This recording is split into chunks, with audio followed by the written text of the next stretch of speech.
Itu di situ letaknya Pak sebenarnya. Sederhana sekali. Yang selama ini orang salahkan. Saya itu Pak, setiap ke Makassar dari Sidrap, pasti saya singgah di makamnya Guru Kiai Abdul Rahman Ambo Dalil. Pasti saya singgah. Kalau sudah lewat saya kembali. Saya suka bertawassul kepada beliau. Sehingga kirimkan Fatihah, surah Al-Ikhlas, kemudian saya berdoa. Ibu, talingak barakah. Taliti barakah anak-anak dan keturunanku. Pada barakah angkai talingi atau pandrita. Itu namanya tawassul.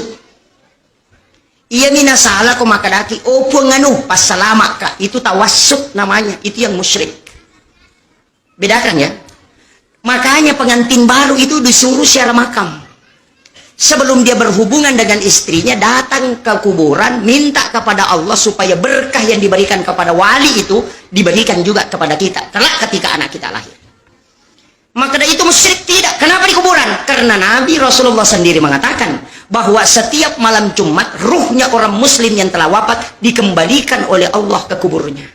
Itulah sehingga kenapa Nabi ziarah makam setiap jam 12 malam di malam Jumat, nanti pulang kalau menjelang subuh. Kita ziarah makam sudah lebaran, datang selfie-selfie, tidak ada doa. Tidak begini di sana saja. Menurut kampung nanti. Maka boleh? Boleh.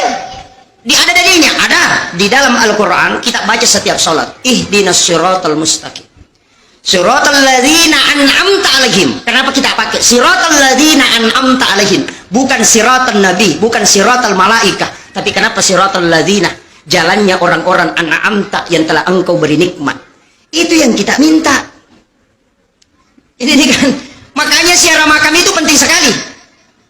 Datangi makam, bacakan Fatihah, baru minta kepada Allah. Jangan minta di makam. Cuma kita di situ meminta kepada Allah setelah membacakan, karena di situ bisa nyambung. Seandainya doa Pak cukup kalau di masjid, Nabi tidak usah disuruh pergi ke kuburan mendoakan jenazah. Seandainya kurang apa doanya Nabi kalau di masjid, kurang apa doanya Nabi di rumah. Tapi kenapa dia diminta mendatangi kuburan di malam hari? Karena ada di situ doa yang bisa mustajabah. Cuma orang tidak tahu, karena itu dia tidak melihat dalil ke situ. Dia hanya melihat orang yang berdoa.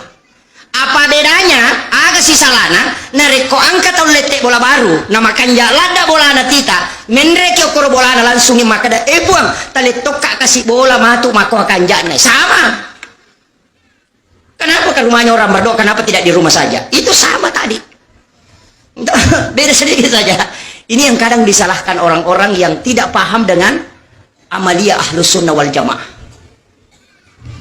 Ini sudah berapa? Tinggal 10 menit 1 jam ya. Belum ya? Kemudian ini penting juga. Imam, ini saya dapat dari Guru Tak. Imam itu jangan pernah bicara di tempatnya menjadi imam. Aja lalu gaga ada lino na lapaka lillah kun rona menjadi imam. Ya kau angkat atau mewai ada, bergeser dari mihrabmu kemudian kau bicara. Maka supaya mihrabmu itu sakral dan dia bisa tembus ketika engkau berbunajat. Kemudian imam jangan tinggalkan masjid 2 waktu, sesudah sholat isya dan sesudah sholat subuh, kecuali dia baca Fatihah 9 kali. Ini yang susah.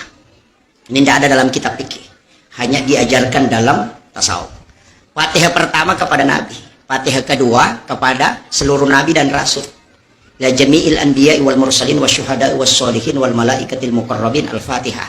Kemudian yang ketiga, yang penting, 4 ulama wali kutub. Syekh Abdul Qadir Jilani, Syekh Ahmad Ar-Rifai, Syekh Ibrahim Ad-Dasuki, Syekh Ahmad Al-Badawi. Kalau ada perempuan hamil, ya kong kamakun remat tampu. Sebelum tidur ajenek. Setelah berwudu, bacakan Fatihah kepada 5 orang ini. Yang pertama Nabi Ta, yang kedua Syekh Abdul Qadir Al-Jilani, baru Syekh Ahmad Ar-Rifai, baru Syekh Ibrahim Ad-Dasuki, baru Syekh Ahmad Al-Badawi. Napata kerawat tampu tak. Pegang anak kita itu di bagian 2. Usap, baru berdoa. Ipon, talingi barakka iya nana angkai utampu. Pada barakka angkai talingi atau pandrita apa. Kemudian tidur. Maka dia guru tak. Ya kumulip pananungan ngigang kajaji bijam mancaji tau pandrita mati itu kajaji. Itulah yang dilakukan ulama kita dulu. Tapi ini sebenarnya ilmu rahasia. Tidak apa-apa saya buka. Dulu orang pawa kain putih baru bisa terima. Tidak apa-apa.